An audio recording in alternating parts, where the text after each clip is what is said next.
Hello guys, Toast here, and in today's video I have some money matches that I played. These are $50 wagers where I played versus Yummy Kami, and without further ado, let's get right into it. So he wins the RPS, and in this video I'm bringing DracoTail. And I thought, hey, I'm bringing DracoTail, I'm bringing something nice, something cool. And then my opponent normal summon Avance, and I had to start reading every single one of his effects. Because I'm playing versus Nekroz, it seems. And I do not know what Nekroz did prior to this game. So I started reading and I decided to Veiler.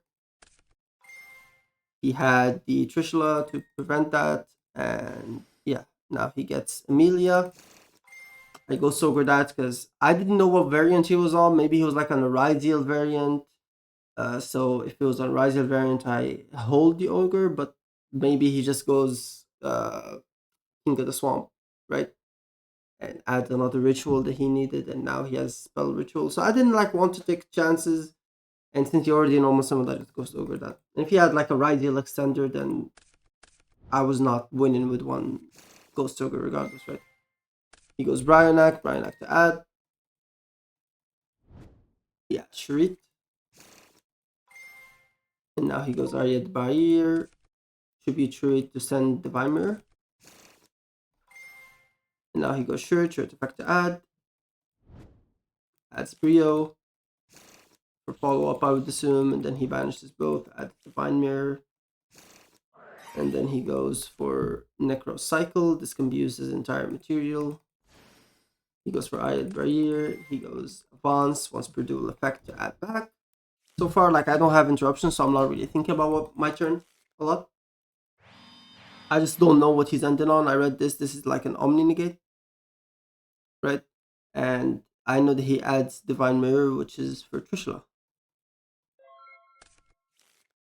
So I see my hand. I know that if I normal summon Lucius or Mululu and use their effect, then I Barrier can just negate and banish that card, and I just lose value by doing that. It also like opens me up for an early Trishula because like I normal summon it. Let's say like I normal summon Malulu, like, and I want to hold the effect, and then I go Rahu. If on normal summon he goes Divine Mirror for Trishula, it's kind of weird. So I went Rahu first action, even though you wouldn't want to like start your turn with Rahu because it locks you. But I feel like it was my best shot at winning the game. So Rahu sends Malulu from hand, and I'll send Urgula. The reason I sent Urgula is because Urgula threatens the Divine Mirror, and Malulu threatens the Ariad Barrier. And I sent an extra Lucius from hand. So I'm going Altharion here. The reason I sent this Lucius is very, very important, is because I need to chain block all my effects. I need his last effect that he can negate to not give him value. So I go effect Shilling 1, Shilling 2. He negates Arya Bayir on my Lucius. Now, in retrospect, there was like a reason for me to not target the Lucius with Arthalion, instead either target a hand trap or something else. The reason I targeted Lucius at the time is because in my head I was like, if I target Lucius in Chainlink 1 and I also use Lucius Chainlink 4, this guarantees that he uses Arya Barrier, and then I don't have to like think about his negate for the rest of the turn, because like Mululu may negate this, but if he chains the Divine Mirror in fear of the Urgula, then I will need to like negate Tushla instead, and now I have to deal with the Omni negate. So that was my reasoning why I wanted to give him value to negate the Lucas, and he did. So Lucas gets negated. I set Ketu, pop. I set Flame, and I pop Tushla. I negate Tushla with Mululu, and he just scoops because he knows I have Ketu, and now Ketu can like go add Lucas add 5 mana, and then I can play from turn. So next game I Broly him. His hand's pretty good. My hand's pretty good, but my hand's not like very engine heavy, which versus decks like these that don't end on a lot of interruption, but instead they end on like a lot of follow up and like semi good interruption. You want to have like a lot of engine hand rather than a lot of non-engine. So I Lancia him before he can do anything. He goes Azuna. Here, I decided to follow. Now, I didn't know any better. This was my first match against him. If I did see him play before or like played multiple matches against him before, I would not have followed, and I will explain why. He is the kind of person that goes for Nash Knight into C Nash Knight into the Umbral Horror Masquerade. And versus that, you want to go Molchan before Wallows because you can guarantee your draw. And you wouldn't even like wait for C Nash Knight effect. You just wait for a resolution of Nash Knight. Because like here he goes Nash Knight effect attaches Masquerade, and then on there he goes Wallows, and he either has to like give you 2 draws to end on interruption, or he just ends on nothing and passes, which is a lot better for you. But when I saw these, I thought Ripper in my head, and I was like, oh, I don't want to play versus Ripper because like I didn't want to give him value for the Ripper, so I just decided, hey, I'll just follow. And yeah, on my turn, Retaliating just cooks me. I go Arthalion, add back Lancia. And here I decided to not normal summon Lucas. I thought about it for quite a while, and I decided not to because I wanted to go end of main phase, and I wanted him to use the Lupus so I can go then afterwards normal summon Lucas attack. In retrospect, it was probably smarter to normal summon Lucas out, and then go battle phase. And if he doesn't allow it and makes an Xyz, then he forces the Xyz on the Arthalion, and then Lucas attacks, and then I can just play from there without interruption. So I think that was a misplay from my part. I think I should have normal summoned Lucas. Instead, I go battle phase, and he just allows it, which is very smart by him. Now I go normal summon Lucas, and I still have to deal with the Lupus. Yeah, I go Gulamel, he eats my Gulamel, Lucas, Ketu, I add Pan, and then send Arthalion Pan to out his Nash Knight. And I make Philia Regis. The reason I'm making Philia Regis is because Philia Regis is very good interruption here and next turn, because like now I can go Philia Regis on Nekroz Mirror, right? And also if he outs it, I have Pan for Lucas. Lucas has 5 mana for Lucas, and something else in my hand. So I'm feeling pretty confident. So here he bounces the Nash Knight, or rather he destroyed the Nash Knight. And it was probably like I thought about going Arthalion here, but Nib would have just cooked me so hard at that point, so I decided not to. But I did not account for the fact that if I don't go for Arthalion, then I don't even have to like worry about whether he has Nib or not, because then he can just Typhon me, which I did not account for. So I should have went for Arthalion, regardless of him outing the Arthalion or not. And if he does out Arthalion by destroying it, then I get Pan effect. Same for Philia Regis, because Pan says if any face-up fusion monster you control is destroyed by opponent's card effect. So I go Philia Regis, target mirror, he goes Lupus on end of main, and now he just starts playing. Effect adds Avance.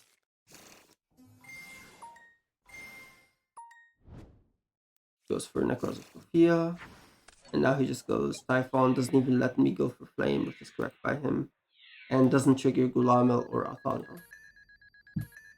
So I'm on top deck and I missed my top deck. So we're going game 3 into Nekroz. And I'm pretty happy with my hand. It's pretty weak engine-wise, but like I know that he's not going to be able to play. Obviously, I would rather have a full engine hand rather than a full hand trap hand versus his deck. But you can't really be choosers in such a scenario. And he has Trishul again for my Veiler. This is like a regular occurrence in this Iron Man, or rather in this Moneymatch. And he goes effect. I Ash, and then I Fenrir. Now, I Fenrir this. Now that I know what his deck does by playing like a lot of matches against him, it was 100% hit Avance. It doesn't matter in this situation, but it is correct nonetheless. So he goes Lupus.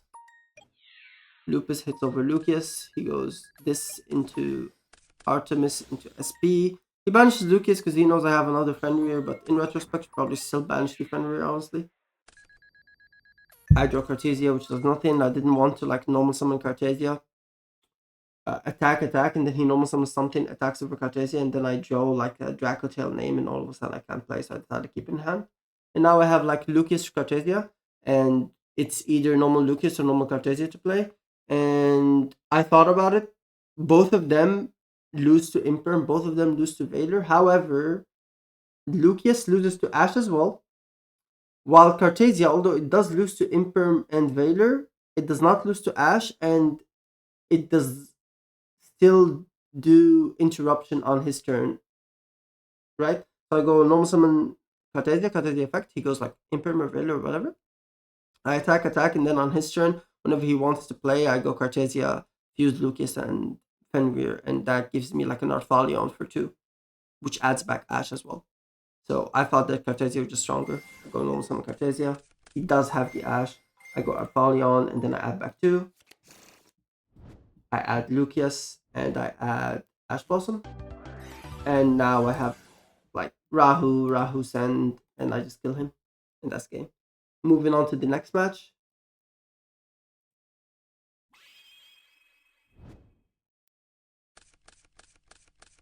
I go first this time. Normal summon Cartesia send Mululu and Ximena from hand. Fuse Arthalion, add back both. You don't want to fuse with the Cartesia to make something else, because A, you can't with Arthalion, and B, you want to make seals. And let's get to Rahu, add back both. Make seals, back from Nibiru, and then I go Rahu, send Urgula and Carmena. Effect of Urgula, set back, trap, and then Urgula, add back 5 mana. Now here, I want to emphasize this, and this is probably like one of the reasons why I included this second replay as well. A lot of players that I've noticed playing the DracoTail deck, they go Ketu for Pan here because 5 mana, fuse away Pan is very strong, very good. Or they go for like same with Urgula, because hey, fusing Urgula and Pan, very good. However, you open yourself up to so many things, aka Izuna, aka Nibiru. Like, you just open yourself up to so many interactions where you can't like trigger this Gulamil anymore, and this is like the only thing that's like putting you on your feet right now, right?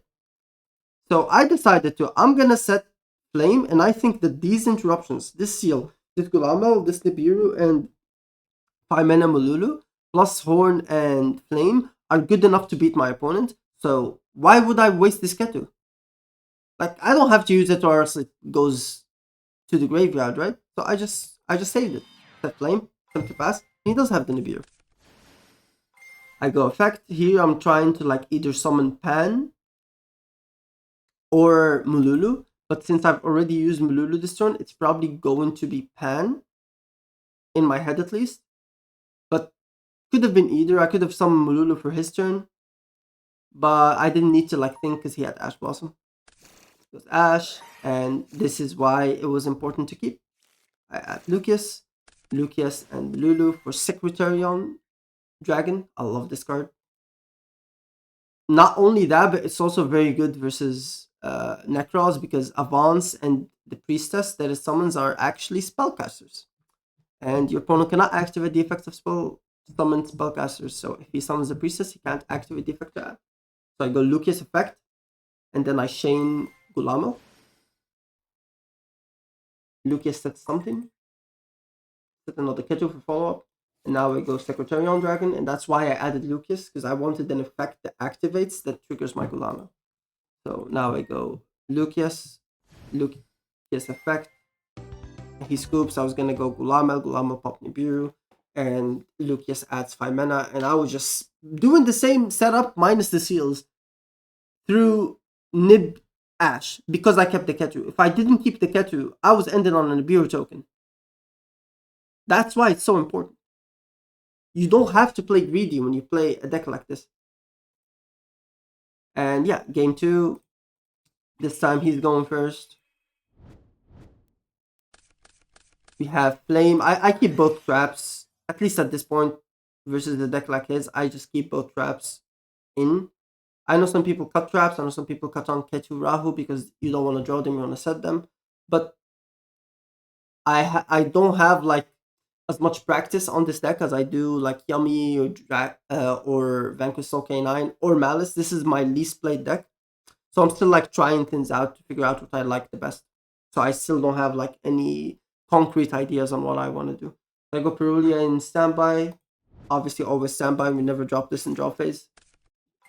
Shout out to Mitsurugi for teaching us that lesson. Then he goes Cycle, adds Brio.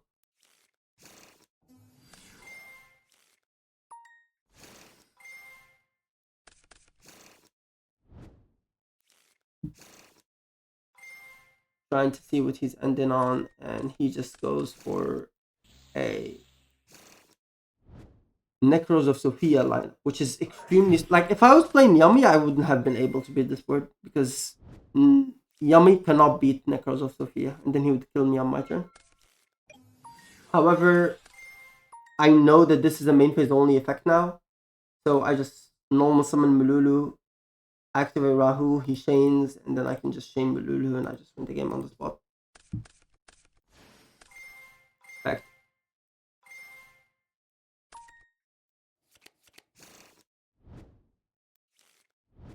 Add back.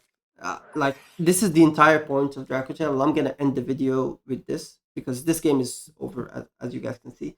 But DracoTail is a deck of extreme restraint, and it's also a deck where you don't want to throw everything up to make like the best interruption and empty your hand.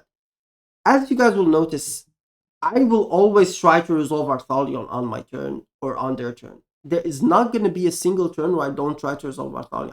I'm never going for like Gulamel and like ending on that without going through Arthalion.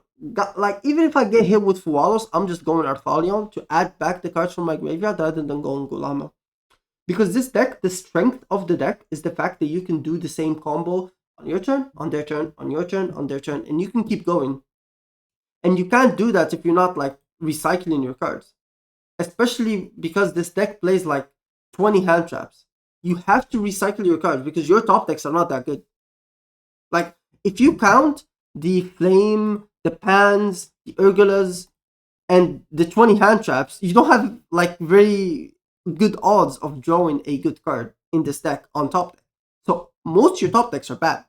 The only decent top decks is if you have a monster in hand and you have like Ketu Rahu, right?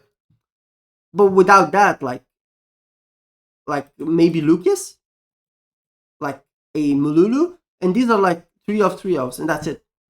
It's like 12 good cards in your deck that are actually good to draw on top deck. Because 5 mana needs so much setup for it to be good, right? So that's why, like, even when I'm trying to go for game, I decide, hey, I don't even need to kill him. I have Flame, I have 5 mana with Pan Mululu. What is he doing? And the answer is nothing. And another thing is, before we wrap this up, versus Nekroz, like, you can always dodge Trishula if your hand is full of monsters with 5 mana. Because they go Trishula effect, you just chain 5 mana, make the fattest Arthalion you can make by using your entire hand, and when the Trishula resolves, since it cannot banish exactly 3 of your opponent's cards, aka the one from the hand, because you will have an empty hand, you dodge the effect without needing to actually deal with the effect. You didn't need to negate it, you didn't need to pop anything. All you had to do was empty your hand, and Arthalion just restocks your hand afterwards. But yeah, that was the video. I hope you guys enjoyed. If you guys have any ideas on what content you guys want to see next on the channel, let me know. This was Toast, and I hope you guys are safe. Have a nice day.